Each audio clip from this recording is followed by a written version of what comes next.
warahmatullahi wabarakatuh.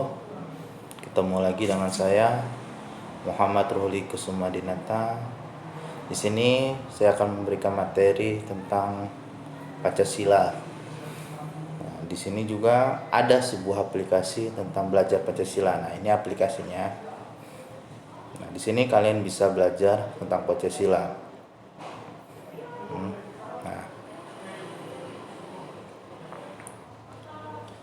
Nah, ini tentang Pancasilanya. Ini kita lihat di sini. Jadi sini. Nah, aplikasi ini itu gratis di Play Store. Kalian bisa download dan pelajari sendiri. Nah, di sini ada sejarah Pancasila. Ini lengkap sejarah Pancasila. Nah, bagaimana Pancasila itu pertama kali dibentuk? Pertama dari BUPPKI. PKI itu dari Jepang, pas masa Jepang. Nah, sidang dibuka pada tanggal 28 Mei 1945, pembahasan dimulai esok hari 29 Mei 45. Nah, kemudian beberapa tokoh. Nah, ini usulan rumusan untuk Pancasila, 5 asas bagi Indonesia. Muhammad Yamin, seperti ini asasnya: pri kebangsaan, pri kemanusiaan, pri ketuhanan, pri kerakyatan, pri kesejahteraan sosial. Nah, ini Sepomo. Nah, ini lengkap. Dan ini RI Soekarno. Nah, ada kebangsaan Indonesia, ada internalisme atau pri kemanusiaan, mufakat atau demokrasi, ada kesejahteraan sosial, 5 ketuhanan dan kebudayaan, berkebudayaan. Nah, inilah kelima rumusan RI Soekarno tersebut dinamakan rumusan Pancadharma atau saran seorang ahli bahasa. RI Soekarno mengubah menjadi Pancasila dan mengumumkan pemikirannya tentang Pancasila itu nama dari 5 dasar untuk negara Indonesia. Nah, ini pidatonya, lahirnya Pancasila. Nah, pada akhir masa persidangan pertama, Ketua BUPPKI membentuk panitia kecil untuk merumuskan dan menyusun Undang-Undang Dasar dan berpedoman pada pidato Bung Karno tersebut. Dibentuklah panitia 9 terdiri. Nah, ini panitianya ini sangat lengkap sekali di aplikasi ini tentang sejarah Pancasila itu. Kalian bisa membacanya sendiri. Nah, Nah, itulah kenapa adanya Hari Kesaktian Pancasila itu. Hari Pancasila, Hari Pancasila itu 1 Juni. Nah, ini karena pidato Bung Karno. Nah, Bung Karno pada tanggal 1 Juni 1945 menjadikan dokumen tersebut sebagai teks untuk memproklamasikan kemerdekaan Indonesia. Nah, kemudian di dalam aplikasi ini ada misalnya sila pertama, ketuhanan yang Maha Esa. Apa sih ketuhanan yang Maha Esa? Yang dimaksud dengan ketuhanan yang Maha Esa? Nah, ini yang dimaksud, makna yang terkandung pada sila pertama. Nah, ini kalian bisa mempelajari bagaimana yang dimaksud dengan ketuhanan yang Maha Esa itu. Nah, ini misalnya maknanya percayaan dan ketakwaan kepada Tuhan yang Maha Esa sesuai dengan agama dan kepercayaan masing-masing menurut dasar kemanusiaan yang adil dan beradab. Nah, penghormatan dan menghormati serta bekerjasama antara pemeluk agama dan penganut-penganut kepercayaan yang berbeda-beda sehingga terbina kerukunan hidup. Itu maksudnya. Nah, ini pengamalannya. Nah, pengamalannya yang pertama, kita percaya dan takwa kepada Tuhan yang Maha Esa menurut agama masing-masing. Jadi kita harus percaya pada Tuhan di dalam negara kita ini. Yang kedua adalah kita melaksanakan kepercayaan dan ketakwaan kepada Tuhan yang Maha Esa itu menurut dasar kemanusiaan yang adil dan beradab. Jadi belajar agama itu harus sesuai dengan dasar kemanusiaan yang adil dan beradab. Nah, ini adalah 1 sampai 7 terkandung dalam sila pertama, butir-butir. Nah, bangsa Indonesia menyatakan kepercayaan dan ketakwaan terhadap Tuhan yang Maha Esa. Bangsa Indonesia percaya terhadap Tuhan. Manusia Indonesia percaya dan takwa terhadap Tuhan yang Maha Esa sesuai dengan agama dan kepercayaan masing-masing. Nah, kita ada 6 agama. Sesuai dengan agama kita masing-masing. Agama Islam, Kristen, Protestan, Katolik, Hindu, Buddha, Konghucu, nggak ada Yahudi. Kecuali Yahudi ya, belum ada, belum ada. Tapi belum diakui di negara kita. Yahudi di negara kita memang sudah ada. Nah, itu sila kedua. Nah, ini sila pertama, ini sila keduanya. Nah, ini maksud sila kedua adalah kemanusiaan adil beradab mengandung suatu makna bahwa hakikat manusia sebagai makhluk yang berbudaya beradab harus berkodrat adil, baik itu dalam hubungan dengan diri sendiri, adil terhadap sesama manusia, lingkungan, serta terhadap masyarakat, bangsa, dan negara. Bersikap adil. Nah, apa adil itu? Nah, adil itu susah, masih sangat abstrak. Adil yang dimaksud adalah sesuai dengan kebutuhannya, bukan sama rata seharusnya. Ada yang menganggap adil itu harus sama rata. Ada adil itu sesuai dengan kebutuhannya. Nah, ini makna yang terkandung dalam sila kedua. Pertama ada menempatkan manusia sesuai dengan hakikat sebagai makhluk Tuhan, artinya kemanusiaan itu universal untuk semua. Kedua adalah menjunjung tinggi kemerdekaan sebagai hak segala bangsa, menghargai hak setiap warga dan menolak rasisme. Nah, rasis ini kalian tahu lah, misalnya kamu orang lihat teman kamu orang yang agak beda, rambutnya keriting, hitam, mentang-mentang kalian putih, ini kalian rasis ke dia, mereka itu tidak diperbolehkan. Ya. Nah, ini penerapannya mengakui persamaan derajat, persamaan hak, persamaan kewajiban antara sesama manusia. Butir ini menghendaki bahwa setiap manusia mempunyai martabat serta tidak boleh melecehkan manusia yang lainnya atau menghalangi manusia lain untuk hidup secara layak serta menghormati kepunyaan dan hak atau milik. Nah, jadi adanya pengakuan sesama derajat baik perempuan dan laki-laki itu sama, kecuali kodratnya. Ya, kodrat perempuan itu memang tenaganya lebih lemah terhadap laki.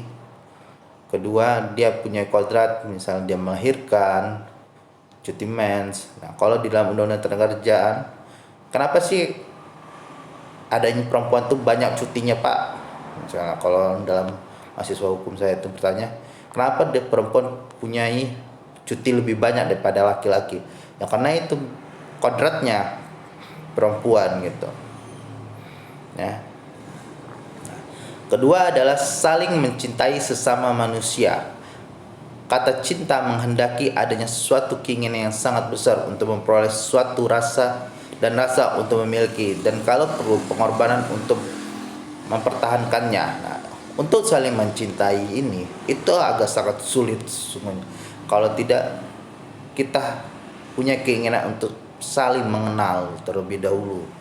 Kadang beda adat saja sudah menjauh kadang-kadang atau suka bentrok karena kita tidak saling membuka hati kita, tidak membuka pikiran kita, kita tidak mau belajar untuk mengenal adat tersebut gitu.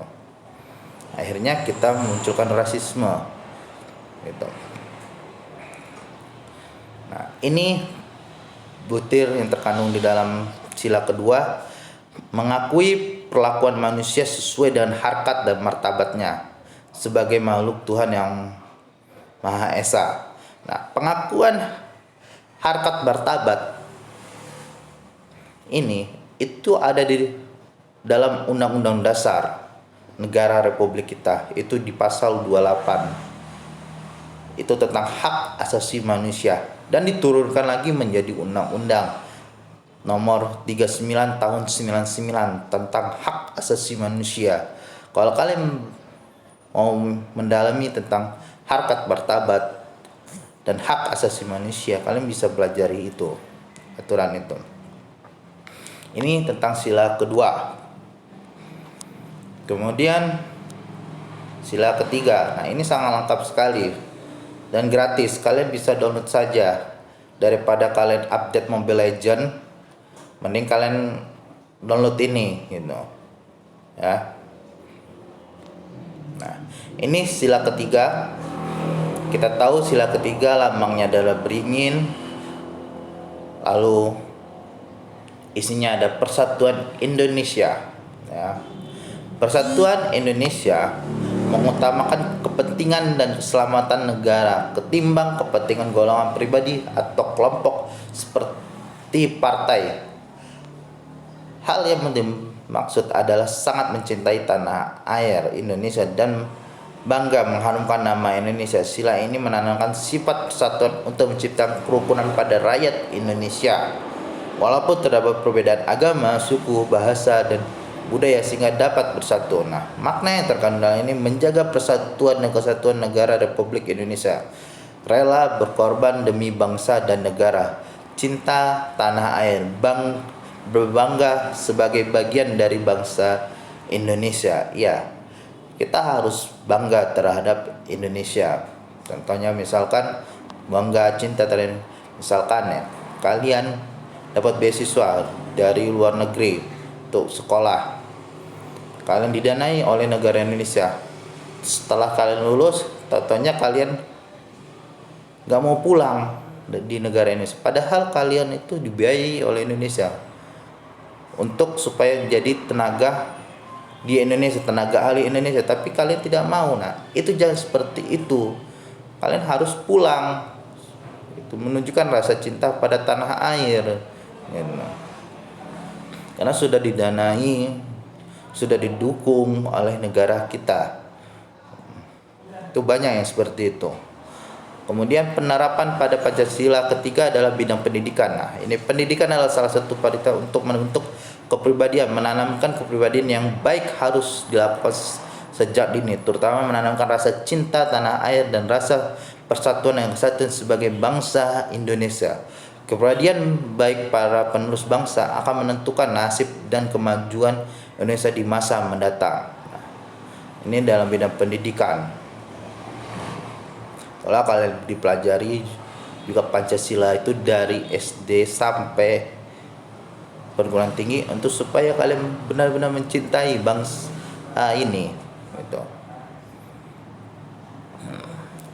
Kemudian ilmu pengetahuan dan teknologi. Di samping itu ilmu pengetahuan dan teknologi di Indonesia harus sesuai dengan nilai-nilai Pancasila, karena iptek pada dasarnya adalah untuk kesejahteraan umat manusia. Nah, iya, bahwa iptek ini adalah untuk kesejahteraan umat manusia, dan nilai-nilai Pancasila ketiga di bila mana dirincikan dengan etika berkaitan dengan ilmu pengetahuan dan teknologi sebagai berikut. Sumber ilmiah, sumber nasional bagi warga negara seluruhnya. Bermanfaat ilmu dan teknologi harus mendahulukan kepentingan bangsa dan negara.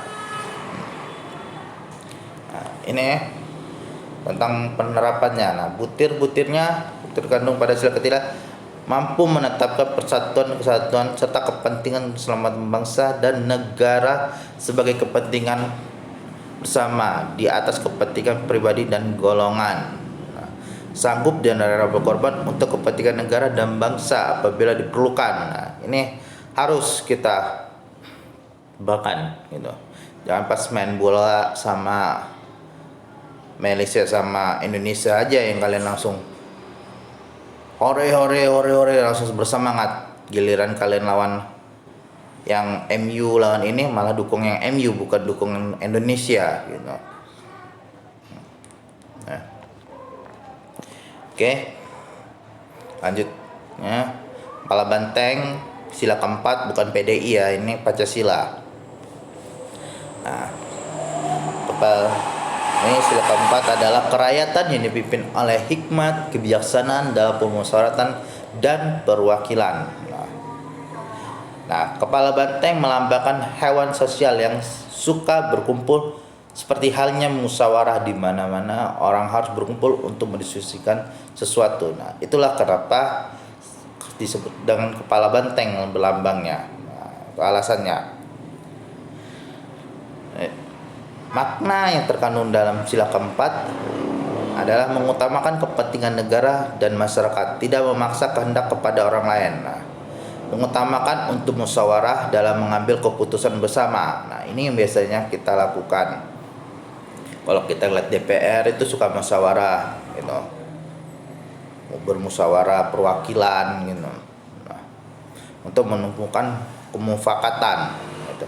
Bukan mementingkan ego kita, gitu, maksudnya musyawarah. Nah, dalam penerapannya di bidang pendidikan, sebagai warga negara dan masyarakat, setiap manusia mempunyai kedudukan dan hak dan kewajiban yang sama. 2. Mengutamakan musyawarah dalam mengambil keputusan untuk kepentingan bersama di atas kepentingan pribadi dan golongannya. Nah, ini contohnya misalkan dalam membentuk aturan, gitu, undang-undang. Nah, buat aturan undang-undang, nah DPR ini musyawarah dulu sebelum disahkannya. Baik nggak ini buat masyarakat ini? Kalau baik, sudah ketok palu disahkan, gitu. Nah, gitu. Nah, kalau misalnya masyarakat tidak terima dan aturan yang sudah disahkan, bisa ke MK, gitu. Nah, dan selebihnya nanti kalau kalian mau lebih mendalam lagi, kalian itu ada di pelajaran hukum sebenarnya. Oke, ini butir-butir Pancasila. Sebagai warga negara dan warga masyarakat, setiap manusia Indonesia mempunyai kedudukan, hak dan kewajiban yang sama. Tidak boleh memaksakan kehendak, mengutamakan musyawarah untuk mencapai mufakat, diliputi oleh sebagai semangat kekeluargaan. Nah, ini yang kita lakukan. Ya, semangat kekeluargaan ini dilakukan dengan hal yang baik, jangan saat keadaan mendesak saja.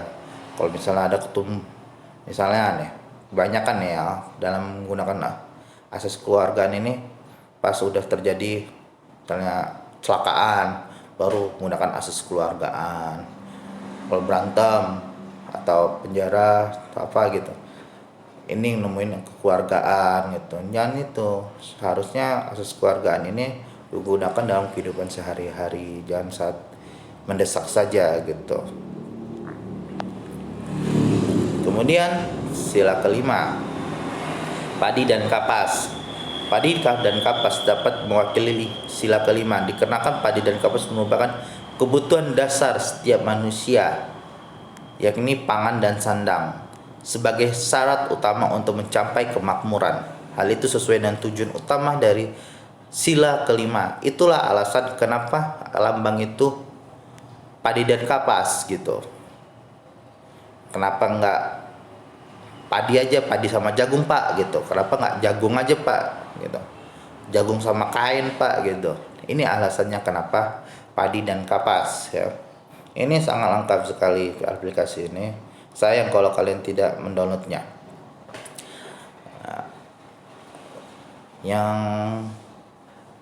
Nah, ini sila kelima. Sila kelima ini mewakili sila ke-1, 2, 3, dan 4. Dan sila kelima tersebut terkandung nilai-nilai merupakan tujuan negara sebagai tujuan dalam hidup bersama. Maka dalam sila kelima tersebut terkandung nilai keadilan yang harus bertujuan dalam kehidupan bersama.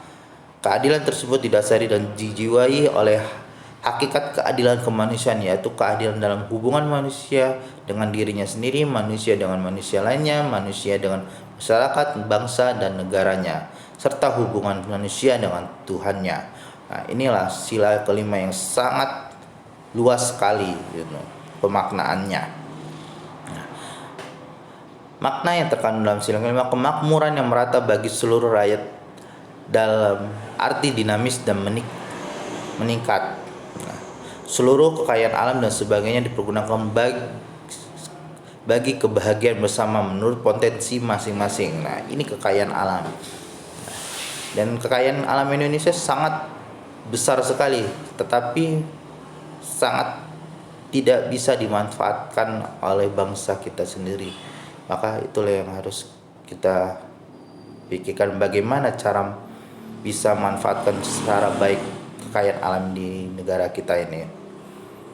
Nah, ketiga adalah melindungi yang lemah agar kelompok warga masyarakat dapat bekerja sesuai dengan bidangnya. Ini sesuai dengan bidangnya. Penerapan pada sila kelima mengembangkan perbuatan luhur yang mencerminkan sikap dan suasana keluarga dan kegiatan gotong royong. Nah, suasana kekeluargaan dan gotong royong di zaman sekarang ini, yang di dalam era teknologi, gotong royong itu sudah jarang yang saya lihat sekarang. yang mau keluar untuk nganuin rumput di jalan, pinggir jalan, atau buat siring, itu sudah jarang sekali sekarang yang saya lihat untuk bergotong royong gitu. Ini seharusnya itu dikembangkan, gotong royong itu bukan dihilangkan. Yang kedua adalah mengembangkan sikap adil terhadap sesama. Nah, adil terhadap sesamanya. Ketiga adalah menjaga keseimbangan antara hak dan kewajiban. Nah, ini masih banyak sekali, kalian bisa baca sendiri ya. Kalian download dan kalian baca, dan download kalian diamin aja.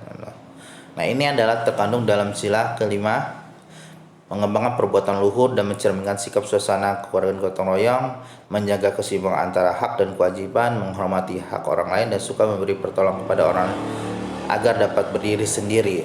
Nah, ini aplikasinya, kalian bisa download sendiri daripada kalian mengupgrade Mobile Legend kalian, game-game kalian, atau mengupgrade TikTok kalian. Mending kalian mendownload aplikasi ini yang sederhana ini, kalian bisa mendapatkan ilmunya gitu loh, dan semoga bermanfaat di masa depan. Amin ya robbal alamin. Sekian dari saya, kalau ada salah saya mohon maaf. Saya pemateri hari ini. Assalamualaikum warahmatullahi wabarakatuh.